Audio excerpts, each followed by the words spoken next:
Why do the people you most want to connect with seem to slip through your fingers like water? Why do quality individuals consistently lose interest in you after initial encounters? When was the last time you honestly examined the invisible barriers you've constructed around yourself that keep meaningful relationships at bay? If this message resonates with you, if you recognize the patterns I'm about to describe, write "I will change my mindset now" in the comments below. Your transformation begins with that simple act of commitment. These aren't random occurrences. These aren't cruel twists of fate. These are the predictable consequences of patterns you've been unconsciously perpetuating for years, perhaps decades. And the most tragic part, you're completely unaware that you're the architect of your own relational isolation. You see, there's something profoundly disturbing about the way we approach human connection in the modern world. We've been taught to believe that relationships should be effortless, that the right people will simply gravitate toward us without any work on our part. That love and friendship are things that happen to us rather than things we cultivate through deliberate action and conscious self-development. But here's what they don't tell you. The quality of your relationships is a direct reflection of the quality of your character. The people you attract into your life are drawn to you not by accident, but by the energy you emit, the behaviors you exhibit, and the level of consciousness you embody. And if you're consistently attracting the wrong people or repelling the right ones, it's because there's something fundamentally broken in how you show up in the world. Let me be brutally honest with you. You repel people who matter because you don't believe you matter. You push away quality individuals because somewhere deep in your unconscious mind, you've convinced yourself that you're not worthy of quality relationships. You sabotage connections before they can fully form because you're terrified of the vulnerability that real intimacy requires. This is the cruel irony of low self-esteem. The very thing you want most, minus genuine connection with another human being, is the thing your damaged psyche works hardest to prevent. Your mind, in its misguided attempt to protect you from potential rejection, creates elaborate defense mechanisms that guarantee the very rejection you're trying to avoid. Think about it carefully. How do you behave when you meet someone you genuinely admire, someone whose intelligence, character, or achievements inspire you? Do you show up as your authentic self, confident and grounded, or do you immediately begin performing, trying to be someone you think they'll find more acceptable? Do you become needy, desperate for their approval? Do you overshare, hoping to create intimacy through emotional dumping?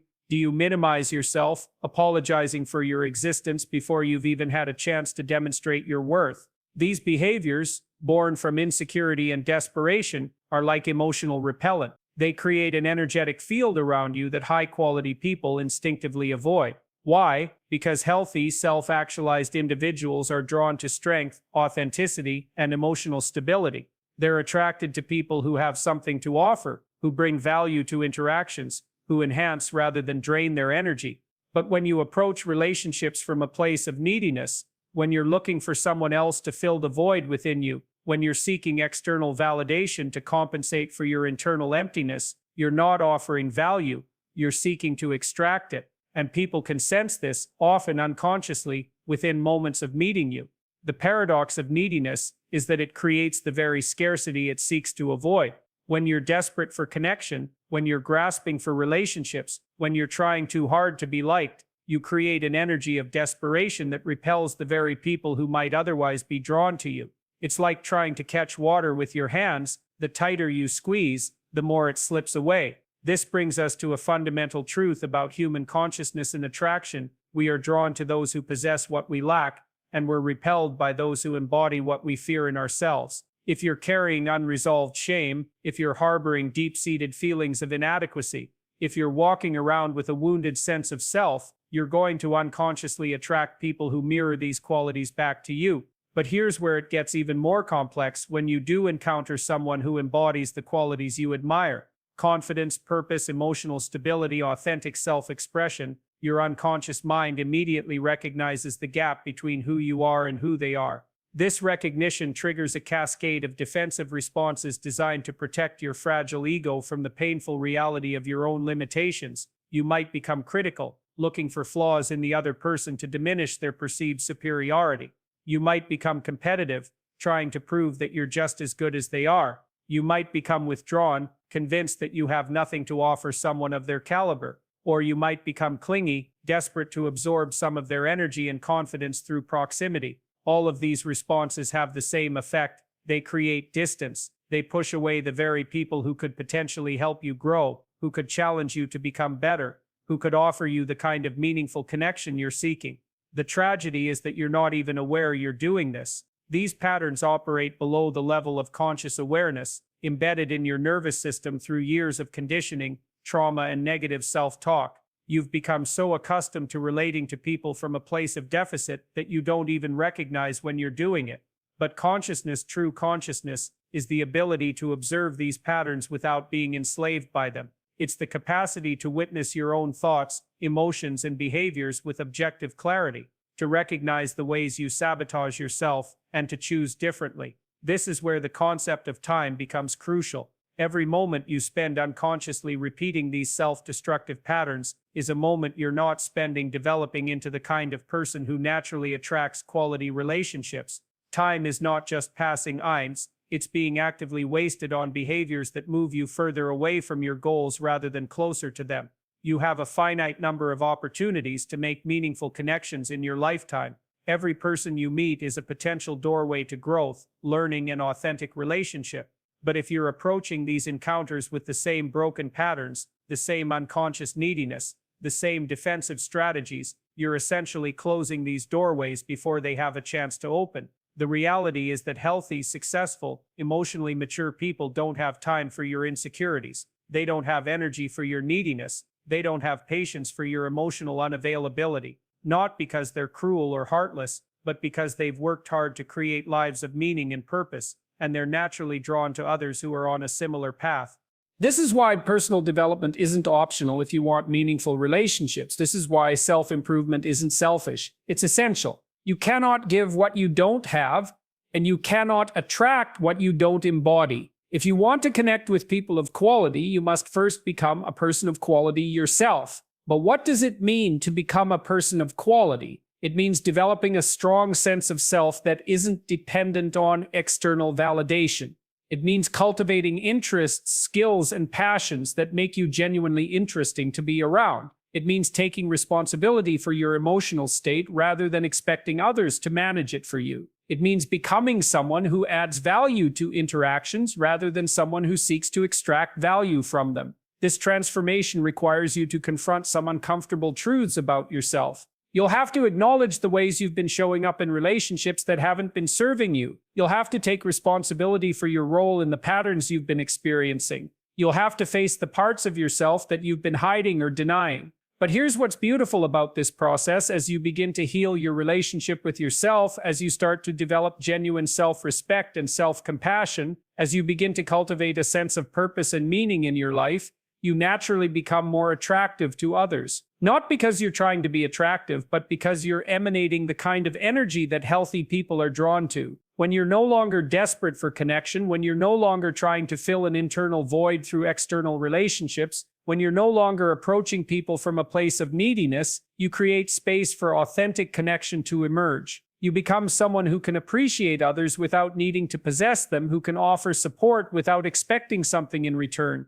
who can be present without agenda. This is the paradox of attraction. The less you need someone, the more attractive you become to them. The more complete you are as an individual, the more appealing you are as a partner. The more you've developed your own sense of purpose and meaning, the more you have to offer in relationship. But this process requires patience, and in our instant gratification culture, patience is perhaps the rarest virtue. You want results immediately. You want to feel better about yourself today. You want quality relationships to materialize in your life without having to do the difficult work of personal transformation. But consciousness doesn't work that way. Growth doesn't work that way. Meaningful change requires time, effort, and sustained commitment to the process of becoming who you're meant to be. It requires you to delay gratification, to invest in yourself before expecting returns, to focus on being the right person rather than finding the right person. Consider the nature of attraction itself. What draws you to another person? Is it their neediness, their insecurity, their desperate attempts to gain your approval? Or is it their confidence, their authenticity, their sense of purpose and direction?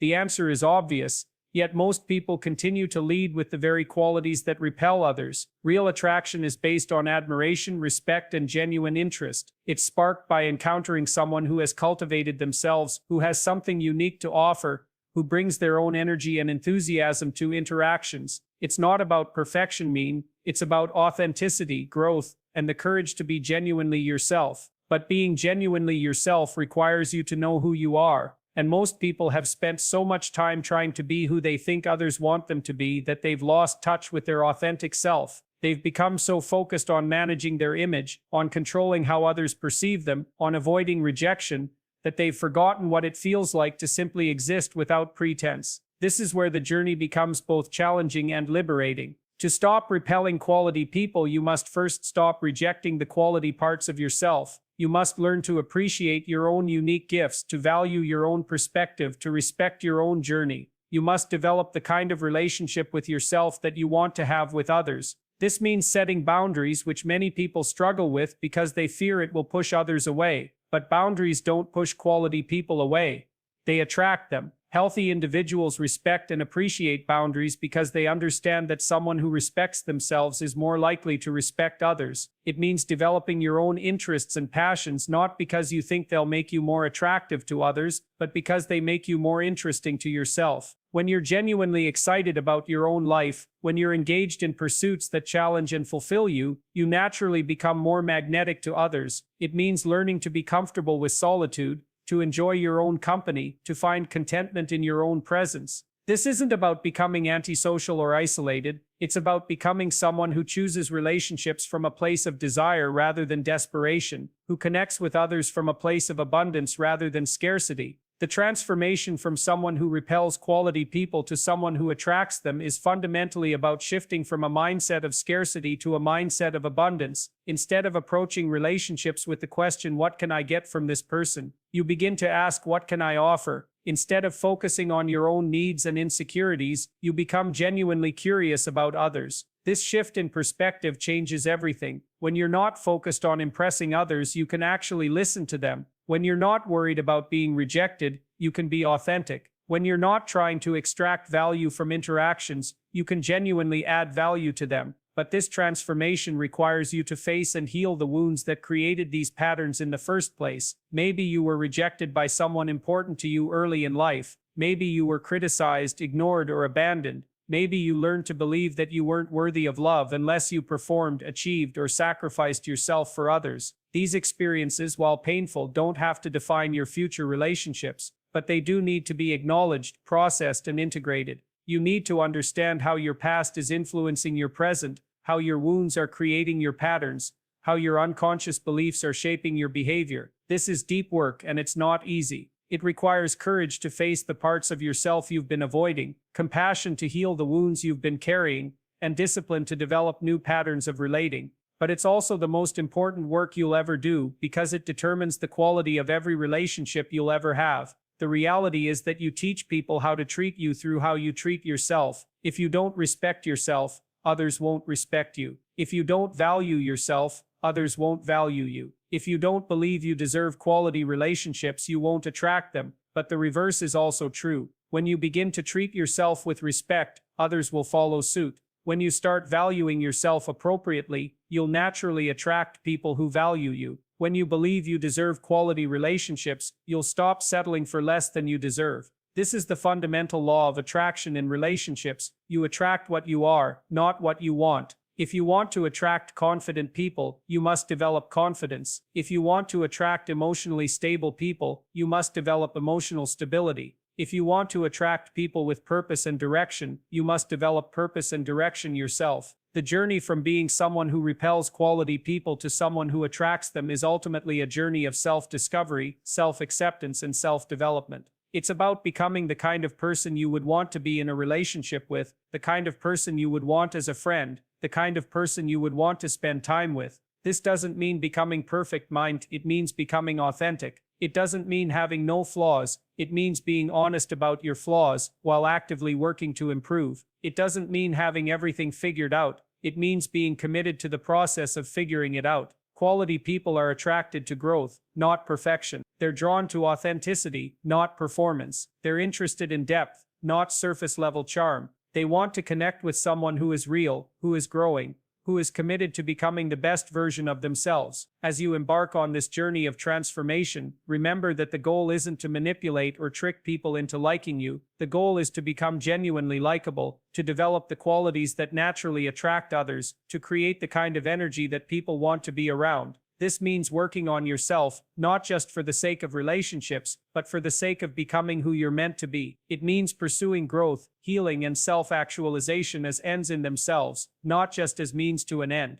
When you approach personal development from this perspective, when you're committed to growth for its own sake, you naturally become more attractive to others. You develop a sense of purpose and direction that's magnetic. You cultivate interests and passions that make you genuinely interesting. You create a life that others want to be part of. The people who matter, the people of quality, the people who could add real value to your life, they're looking for someone who is on their own path of growth and development. They want to connect with someone who is actively working to become better, who is committed to their own evolution, who is taking responsibility for their own life. But they're not looking for someone who is broken and hoping to be fixed. They're not looking for someone who is empty and hoping to be filled. They're not looking for someone who is lost and hoping to be found. They're looking for someone who is whole enough to offer something meaningful, conscious enough to engage authentically, and strong enough to walk alongside them on the journey of life. This is why the work you do on yourself is not selfish. It's the most generous thing you can do for your future relationships. Every hour you spend in self-reflection,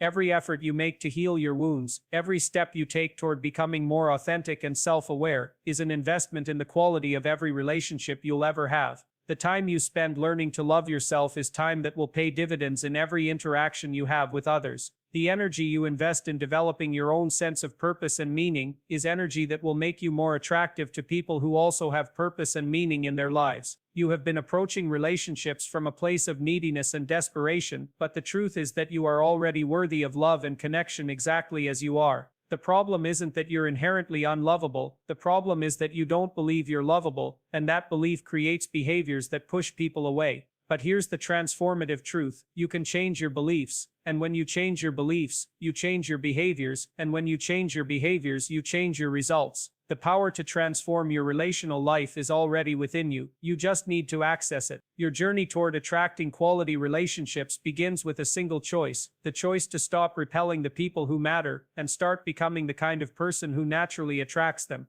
This choice requires courage, commitment, and consciousness, but it's the most important choice you'll ever make. The people who truly matter are out there, waiting to connect with someone like you, not the needy, desperate version of you, but the authentic, growing, purposeful version of you that you're capable of becoming. They're waiting for someone who can match their energy, who can contribute to their growth, who can be a true partner in the adventure of life. Stop being the person who repels quality people, and start being the person who attracts them. The transformation begins now, with your commitment to growth, your dedication to healing, and your willingness to become who you're meant to be. If you're ready to stop repelling the people who matter and start attracting them, if you're committed to doing the work required to transform your relational life, then write "I will change my mindset now" in the comments below. Your future self and your future relationships are waiting for you to take this first step.